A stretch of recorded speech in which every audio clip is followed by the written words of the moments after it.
listening to Unravel with Natly Denise.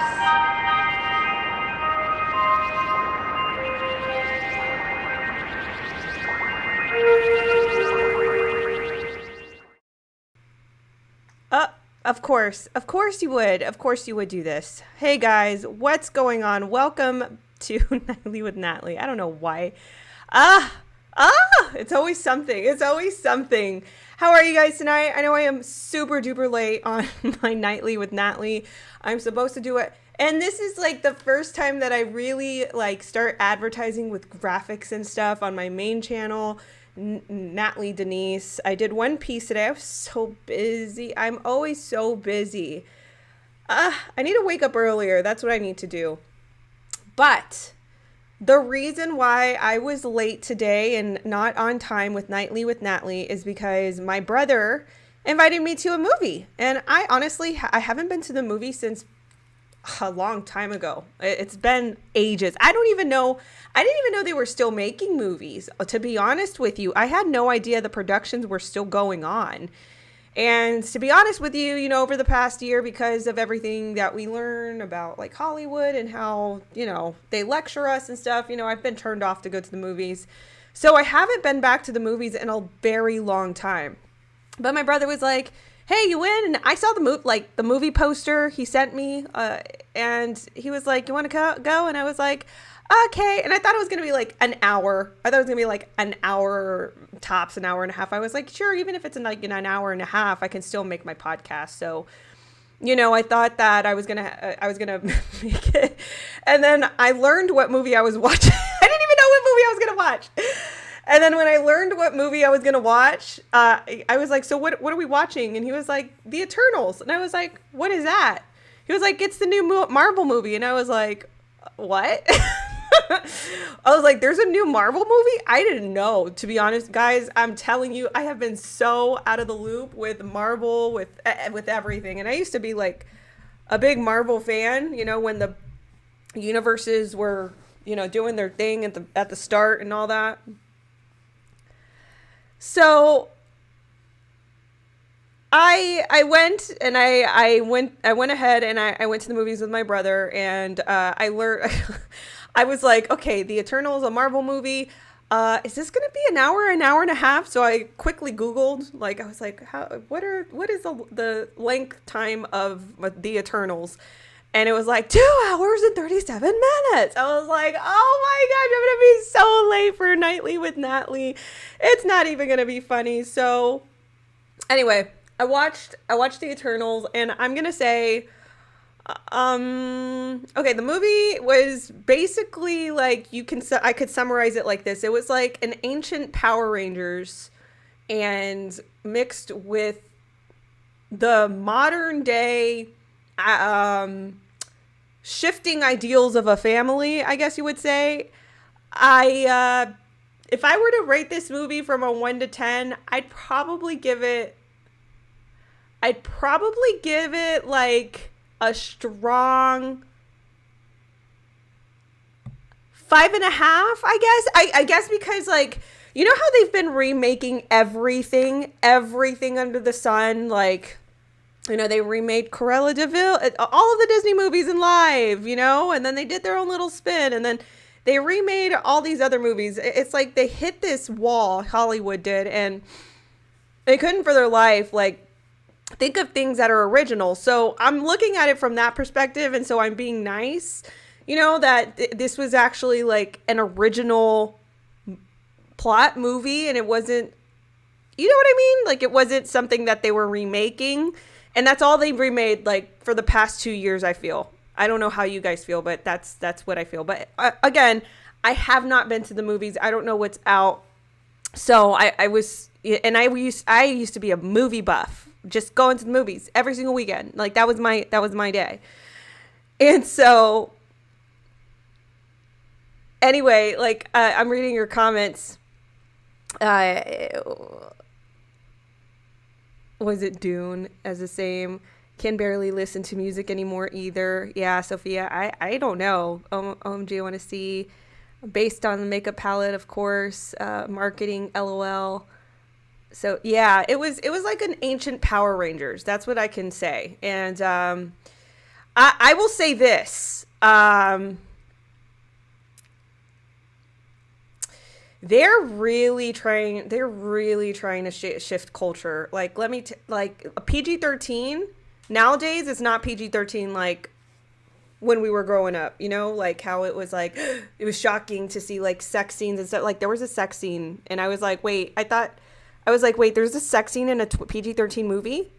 Like I didn't, I was like, wow, we have really changed the fundamentals and ideals of entertainment. Yeah, like they're really trying to normalize certain things that were shocking in our culture to like, it's just a normal fluid thing. Like you could just do it wherever. And it was just like, oh my, I was like, oh my. And like, you know, I was just, as a 90s kid, I'm like, oh, wait, I looked to my brother and I was like, is this a PG-13 movie? And he was like, yeah. And I was like, okay.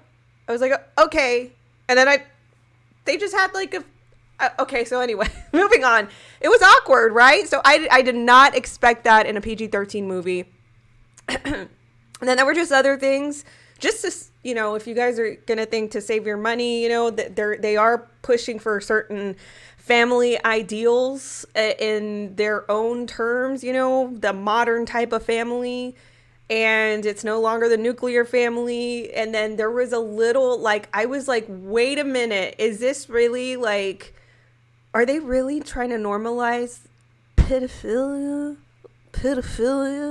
in this movie? I'm not even joking. There was a part, and this won't spoil the movie for you, but there was a part where there was one of the superheroes, and she was a kid superhero, and she actually had love feelings for the full grown-ass adult male superhero. And that made me really, I was like, wow, Marvel, we're trying to normalize this. So, guys,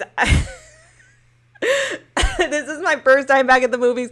I didn't know what to think. I was just like, okay, I would love to be detached from reality and just be entertained. Of course, that's always our argument for entertainment and movies. You know, that's what it should be. It's like, it should be like a play where you're just entertained. But there was just so much that I was like, that I caught, that I was like, wait, we're trying to normalize this, and this.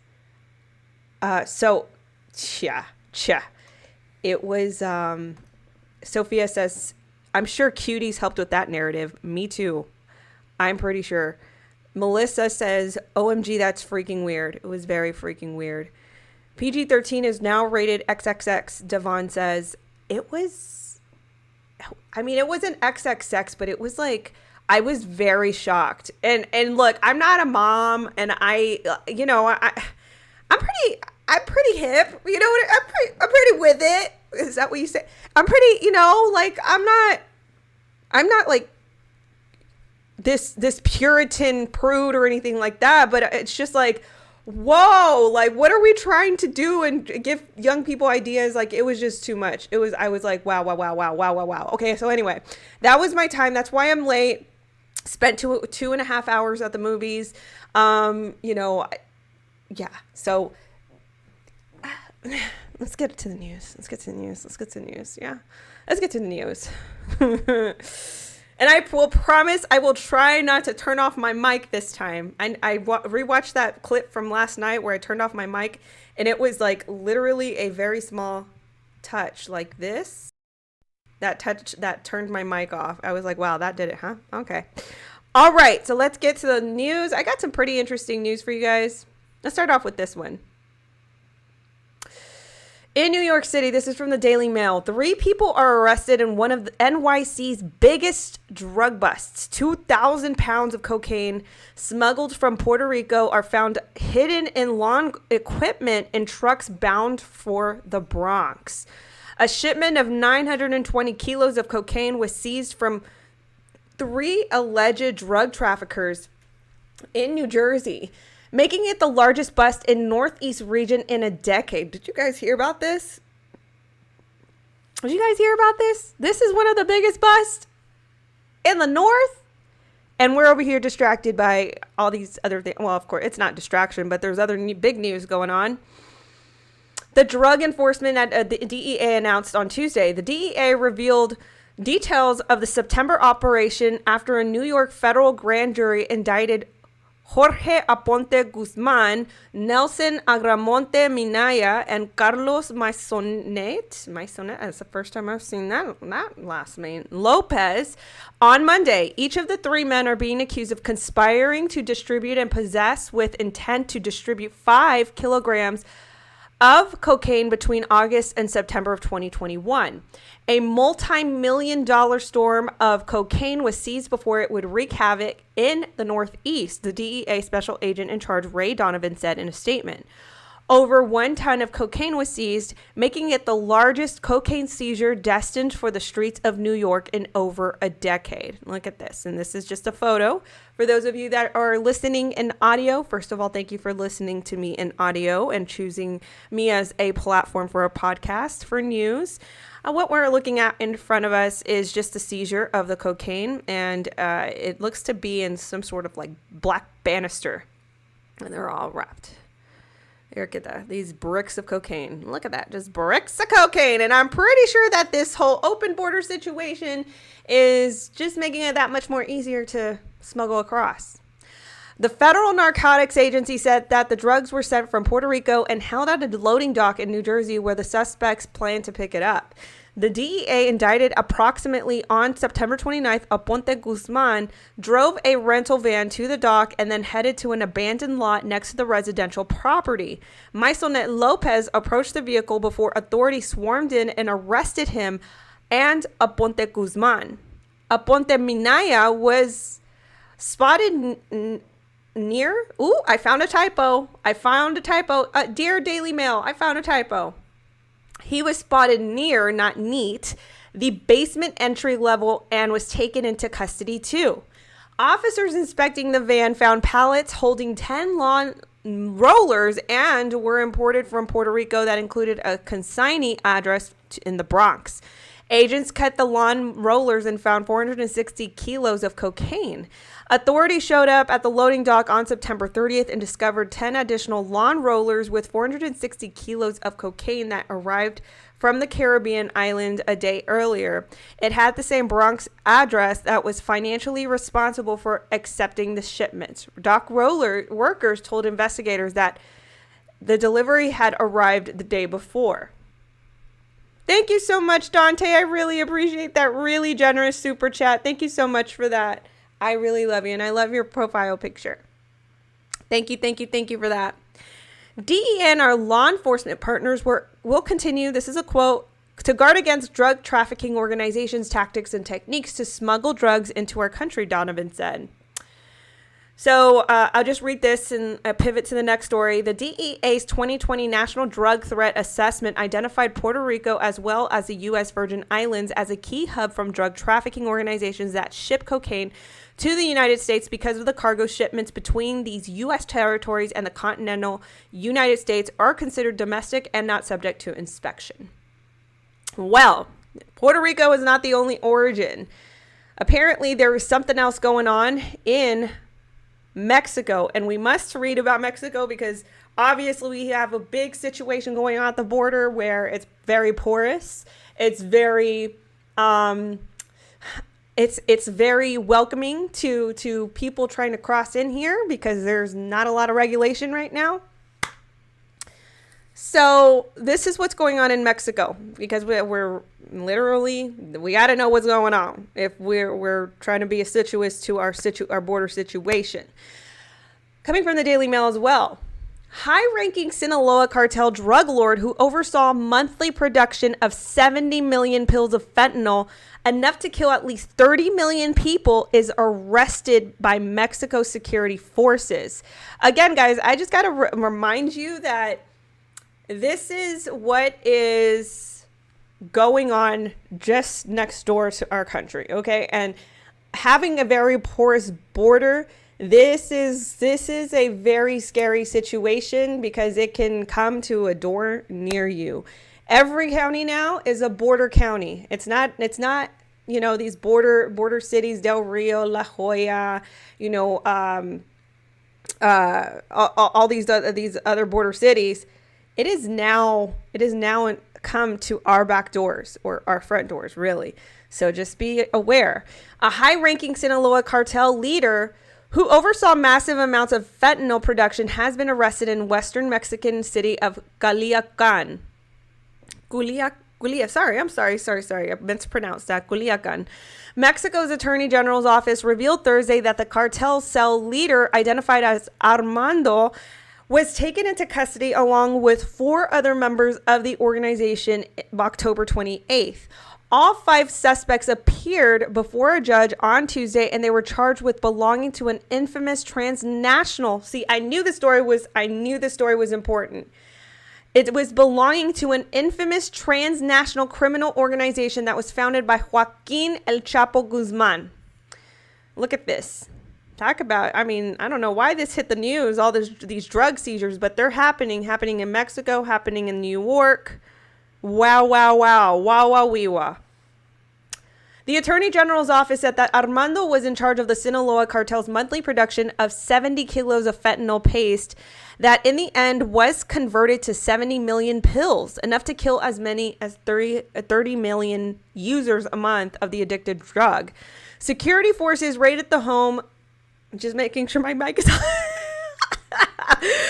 I'm doing all this stuff, and I'm like, let me just make sure that this is on. So good. Okay. I'm just trying to fix my chat so I make sure that I'm seeing you guys too, because y'all are some good warners there.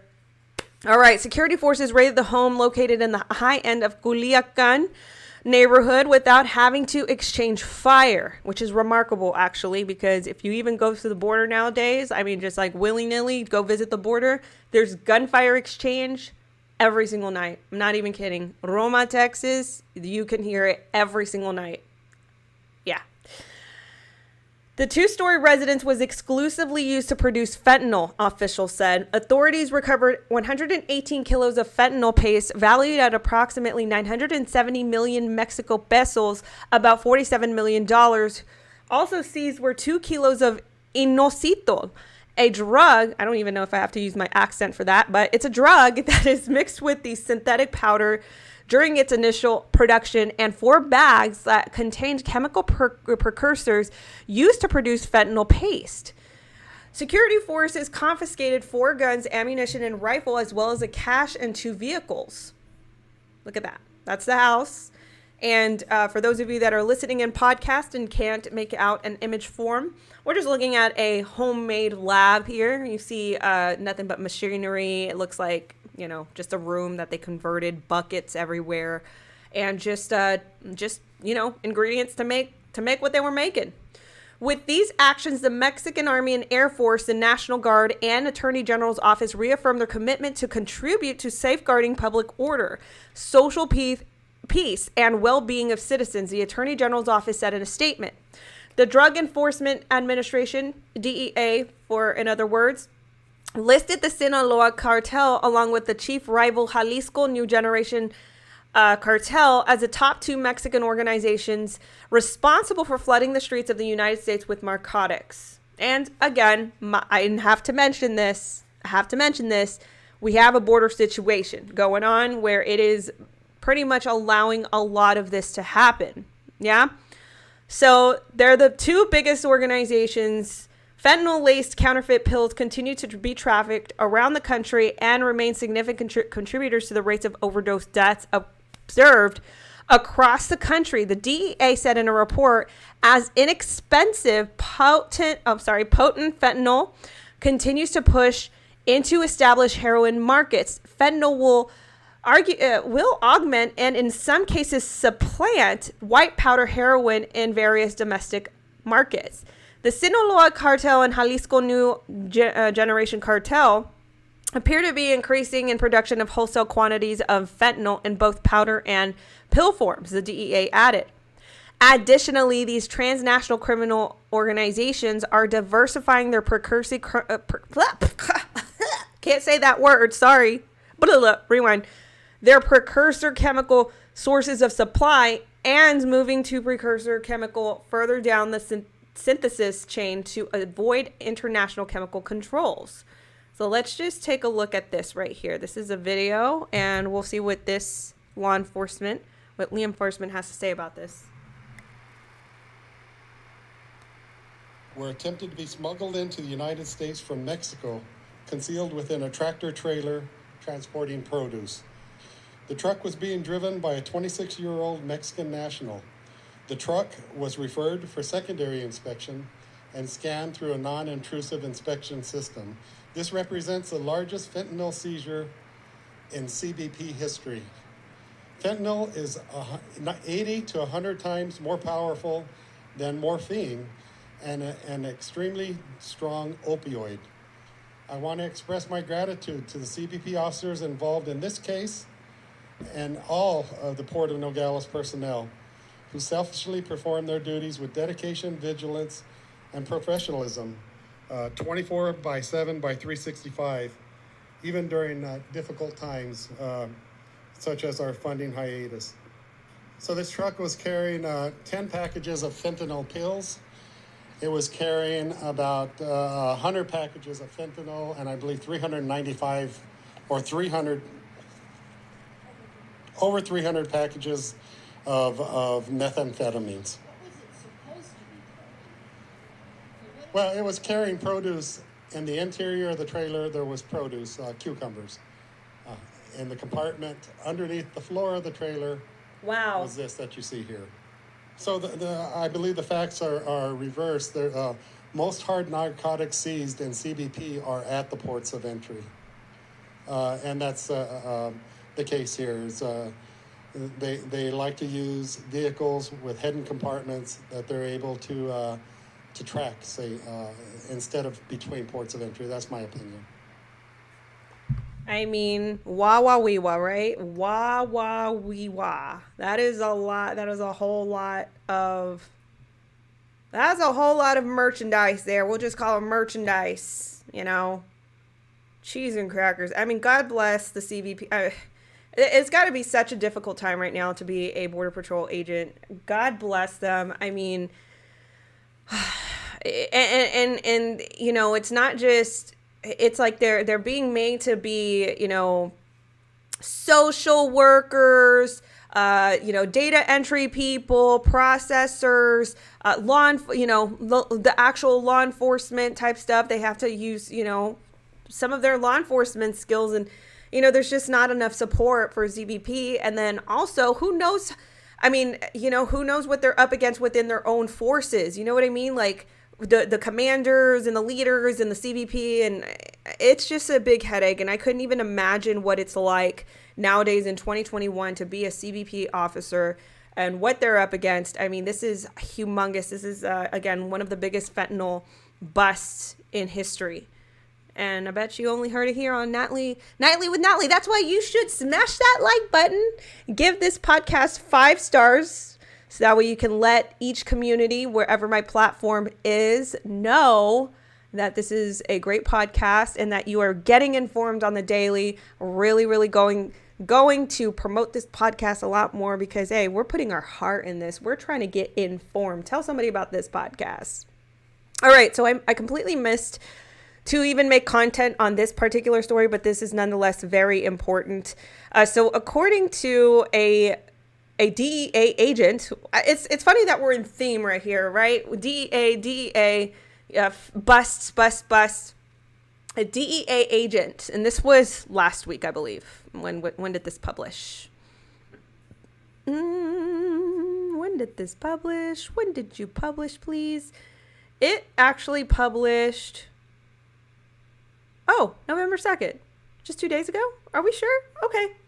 All right. It just seems so long ago. Let me actually catch up on your comments here.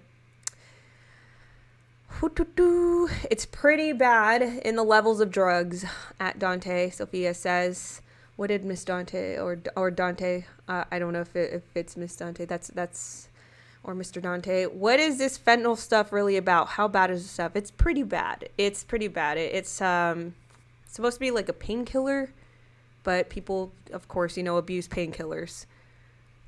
Oh, Yeah. Okay. So back to this story. DailyMail.com reports a DEA agent charged in the MAGA event, J6, tells Tucker Carlson that an FBI informant urged him to break into the Capitol. The Army veteran faces 15 years in prison despite never entering the building. Insane.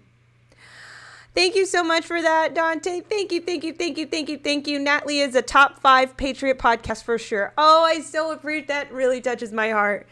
Thank you so much for that. That really does boost my confidence.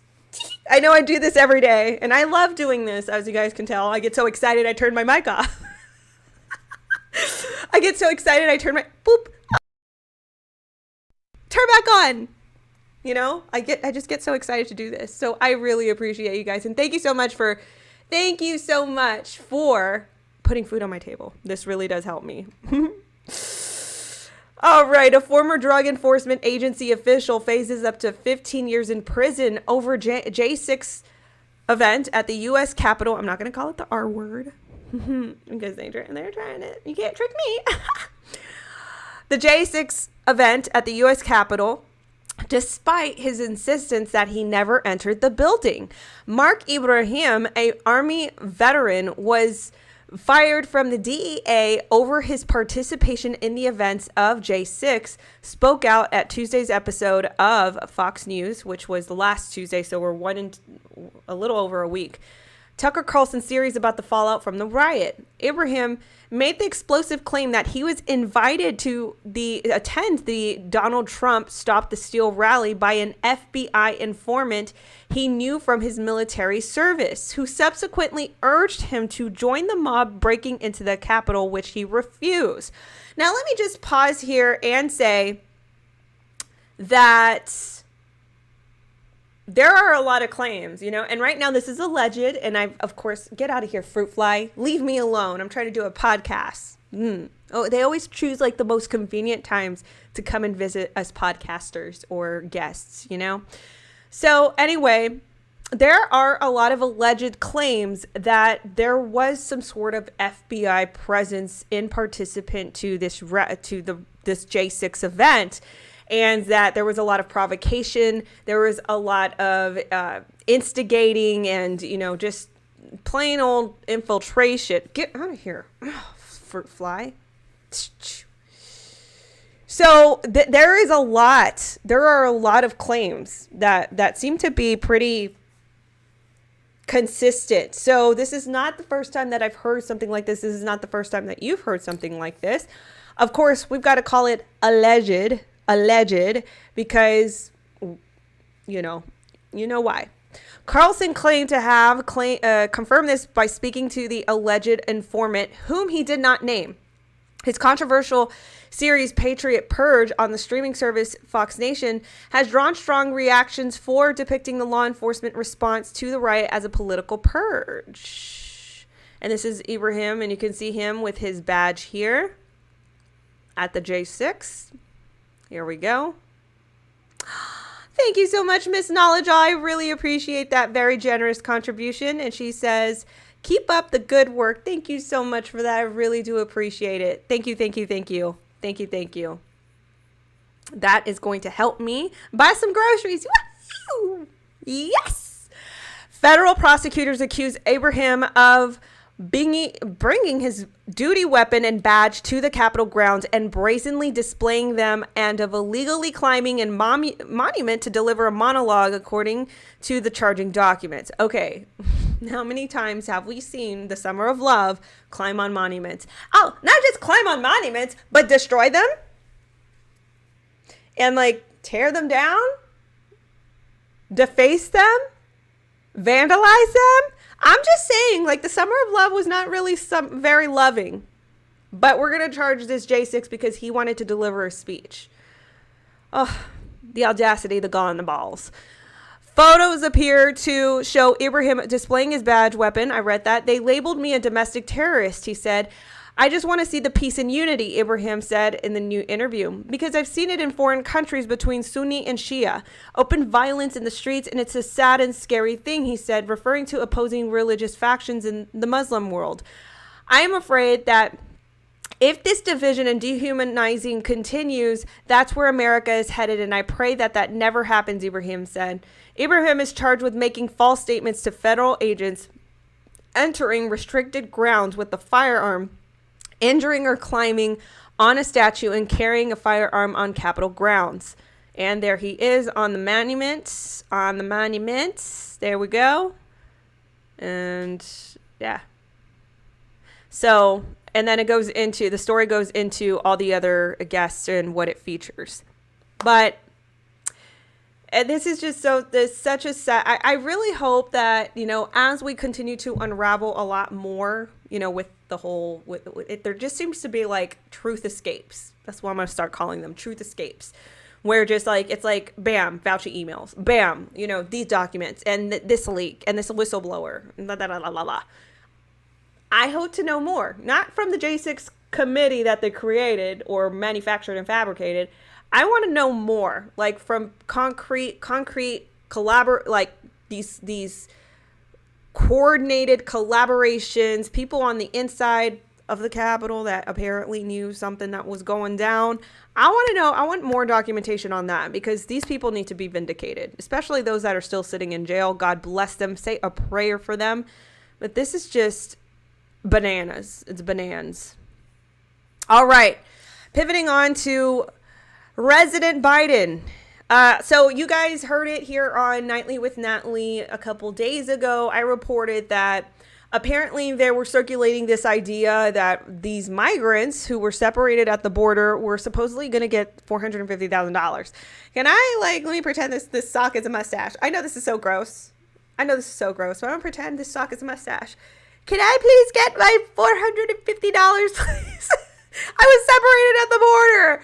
That's my mustache, in case you were wondering. So, I'm going to go in disguise, come over. Don't get ideas. Okay, don't do this. I'm just being silly. But I'm going to pretend to be separated at the border so I can get my $450,000, okay? Because that's a lot of money. So apparently, Biden didn't know his own plan. Biden didn't even know that he was going to do this for migrants. Biden is either lying, coming from the New York Post. Biden is either lying, was never told, or forgot about 450,000 migrant payouts. And the ACLU is snatching his wig. For those who don't know what snatching the wig, I actually have been meaning to make a definition post on my Instagram about what snatching a wig means, because a lot of people don't know. But for those of you that are wondering what snatch a wig means, it means surprise. It's surprise and shock factor. It is that you were surprised at the news and that completely it's like saying, well, that shocked me. Well, that shocked me. It's like, oh, that snatched my wig. Think about the actions of snatching a wig. It's rude. It's all of a sudden, you know what I mean? So anyway, that's what snatching a wig was. So apparently the ACLU was trying to snatch Biden's wig, and he said President Biden may not have been fully briefed about the actions of his very own Justice Department. The ACLU said after Clueless Joe angrily called a report that the justice would give $450,000 per person payoffs to illegal immigrant families separated at the border garbage. He did. It was at a press conference, and I'll show you the video, or for you that are listening, give you the audio. And that's Biden administration in a nutshell, isn't it? We've got a terrible policy, Biden not knowing where the hell he's going, the president insulting the press in the case of both the Wall Street Journal that revealed the payoffs and Fox News' Peter Doocy, who had the temerity to ask about it. Peter Doocy, by the way, God bless Peter Doocy for being just bright, just like the brightest crayon on the box in the press conference, because he's always snatching their wigs all the time. We have no doubt that the Journal's reporting is correct. The shakedown of the ACLU and solving everything with a big check is directly from the liberal playbook. And it will, as Doocy notes, encourage even more migrants to illegally cross the border. And it will. I mean, when they hear that, Maria and Esperanza and Pedro over here got like $450 checks, honey, like I said, I'm gonna go put on a mustache, a wig, a hat. Like, I'm gonna come over that border myself. I'm like, listen, I need my rent paid. I got, me and my mom, she's separated and I, don't know where she went. And I'm, all that stuff. I want a $450,000 check. Gosh darn, we're in just some crazy times. We have no doubt that the journal's reporting is correct. A shakedown by the ACLU and solving everything with a big check is directly from the liberal playbook, as it will, as Ducey notes, encourage even more migrants to illegally cross. So either, number one, Biden is unaware of the deal, and the progressives who dictate all policy through Chief of Staff Rob Klein are doing it on their own. Number two, Biden is lying. Number three, Biden was told and forgot. All of these scenarios seem plausible. None inspire confidence in the president. Scary, huh? Yo, this is clown world, yo. Clown world. Did I have a video for that? I think I did. I think. So this is actually just a little bit more context about this whole ordeal. This is coming from the Daily Mail. So Biden was at a press, for those of you who don't know, Biden made the statement at a press conference, and Peter Ducey asked the question, hey, what about the $450,000 for the migrants? What do you think about that? And President Biden didn't know what he was talking about. He was like, oh, this is garbage. Like, of course not. Of course not. No, I have had no drinks. Actually, I haven't had alcohol in a good while. I think it's been 2 months, 3 months. I haven't had a drink. I'm just guys, I'm just naturally silly. I'm naturally high on life. I'm naturally joyful. God just gives me a lot of pizzazz, I guess. But I guess people think I'm drunk. But that's okay too. I guess it's okay too if you think I'm drunk, but I'm not drunk. I'm just silly. So anyway, back to the story. So President Biden didn't know what the hell was going on with these $450,000 payments to the illegals. Even President Biden was like, yo, this is a crazy idea. And somebody on the background is apparently making this plan. So anyway, White House backtracks and admits Biden will pay separated migrants after he called the $450,000 proposal garbage yesterday. President won't dish out $450,000, but is perfectly comfortable with settlements. The White House Principal Deputy Press Secretary Karine Jean-Pierre said Thursday that President Biden is pretty comfortable with the cash payouts to migrant families separated at the border, but insisted that the settlements won't be as high as $450,000. Fox News' Peter Ducey asked Jean-Pierre during the briefing that Biden meant what he called the reports of the payments garbage after the ACLU claimed that he hadn't been briefed properly. Jean-Pierre standing in for Jen Psaki circleback, because as you guys know, have learned that Jen Psaki circleback has the cocoa. Yeah, and she's fully juiced in the arm, poking the arm. She's fully that, and she still got breakthrough COVID. I said it, gosh damn it. Damn it. Okay, sorry. She got breakthrough cocoa. Sorry. So anyway, they're stepping in. Sorry that I yelled in the mic. I didn't mean that. Let me put that a little bit away from me so that I'm not blowing your ears off. Sorry. Anyway, let me continue. So Jean-Pierre, she responded, she's stepping in for Jen Psaki as she's recovering, I guess, responded by saying that the settlements were happening, and she was responding to the claim that they would lose or close to $500,000. If it saves taxpayer dollars and puts the disastrous history of previous administration's zero tolerance and family separation behind us, the president is perfectly comfortable with the Department of Justice settling with the individuals and family. Okay, so let me just let you hear the audio. The president is perfectly comfortable with the Department of Justice settling with the individuals and families who are currently in litigation with the U.S. government. DOJ can obviously speak more to that process. The president what he was reacting to was the dollar figure that was mentioned, that you mentioned to him yesterday. Right. As press accounts to date indicate, there's been press accounts on this, DOJ made clear to the plaintiffs that the reported figures are higher than anywhere that a settlement can land. Again, this is something that the Department of Justice can speak. The president is perfectly, once again, just gaslighting everybody, gassing everybody in the ass. I guess you're just blowing smoke on that, blow smoke up the ass, just gaslighting everybody. Boop, boop, boop, boop, boop, boop. How can anybody just look at all this and say, oh, that's okay. That's good. We're fine. You know, everything is fine. So, yeah, he didn't know. He didn't know. But he didn't know. Like, okay, apparently his administration made this $450,000 per illegal immigrant who got separated at the border. You know, y'all, you know, got separated. And so I got to go find my family. Give me $450. And then Biden was like, no, that's trash. That's garbage. Even Biden thought that was crazy. And then his administration was like, oh, no, that's not what he meant. That's not what he meant. No. He's okay with that. But, you know, they can't settle that much. Anyway, I really can't stand a lot, but you got to make the best out of it. That's why I'm so joyful, not drunk.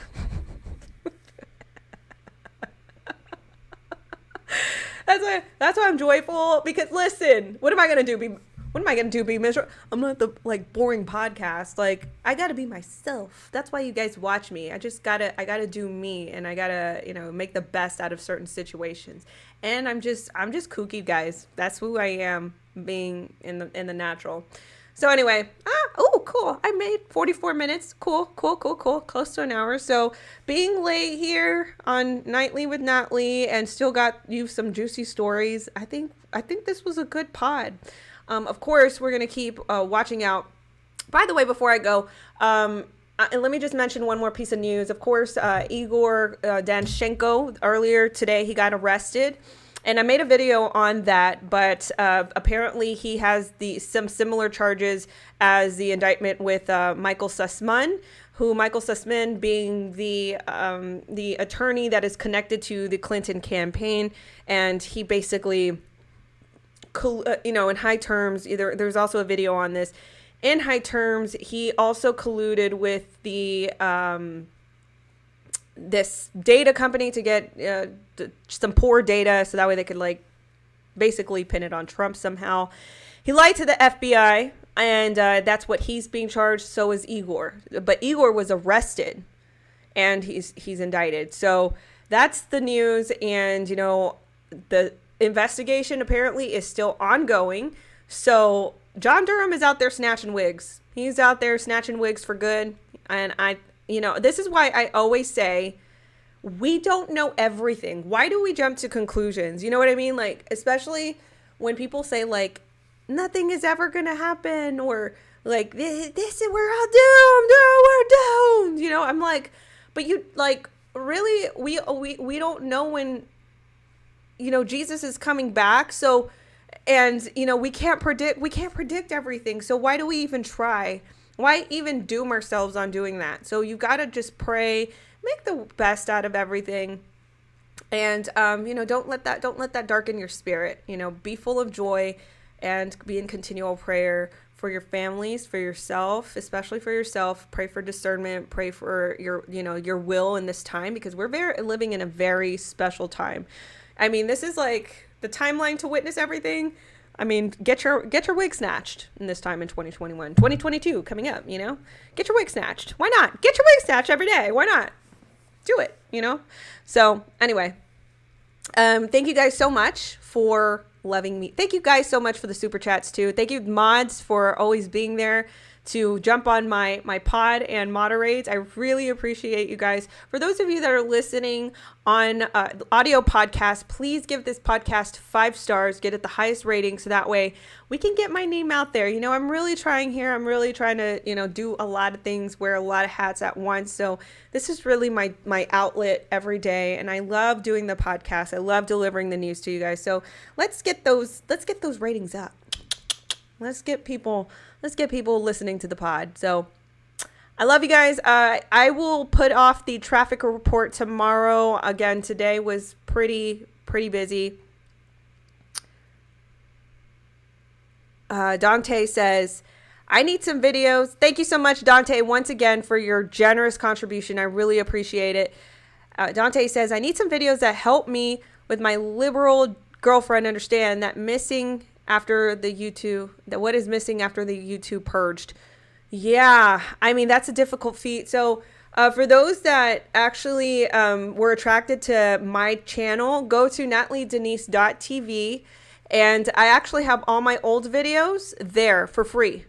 all of the old ones that were like the, you know, the art, the what other one did I do? Fashion, dark. I did a bunch of them, a bunch of videos that are really interesting. And I've been devoting my time to the Kristen Chester Bennington documentary. That's why I haven't made any more of those little individual videos, because it's a lot of research, a lot of production. But once this documentary is complete, I'm going to resume doing those videos again. But you can go to natlydenise.tv, and they exist right there. And if they don't exist there, you can go to natlydenise.com/TV. Right now, I'm in the middle of like weighing my options. I know it's so confusing and it's not good, but you know, right now those are my two platforms. But for sure, natlydenise.tv, you can go there right now and watch those videos for free. And those are my old videos, so they're pretty interesting. Anyway. I know Dante is the MVP. Thank you so much. Thank you so much for all of you. Thank you. Counter-Trafficking Alliance. Let me just throw that in before I leave. Counter-Trafficking Alliance. We need researchers. If you're a good researcher and you are interested in combating trafficking by doing some research on your area, we're needing trafficking stats. We need organization, information. And I'm going to send out an email soon to all of the volunteers that did the research volunteer, option. So there's different options there. And if you are a jack of many trades, check all the ones that apply to you. But research is going to be the first phase of, unveiling Counter-Trafficking Alliance. And so we need data. And I'm going to tell you what specific data we're looking for. And that'll come in the coming days. But countertraffickingalliance.com, submit a volunteer application. And that will be able to let me know who I can contact to get this data and this research done. So anyway, you guys, it is close to midnight. You guys have a restful night. Thank you so much for your contributions. Thank you for buying me dinner because this is all going to the groceries. So I appreciate that. Thank you again. And for those of you listening on podcasts, I appreciate you too. You guys have a restful night. I will catch you. What's tomorrow? Friday? I'll catch you tomorrow. Nightly with Natly. Bye, guys. Have a great night.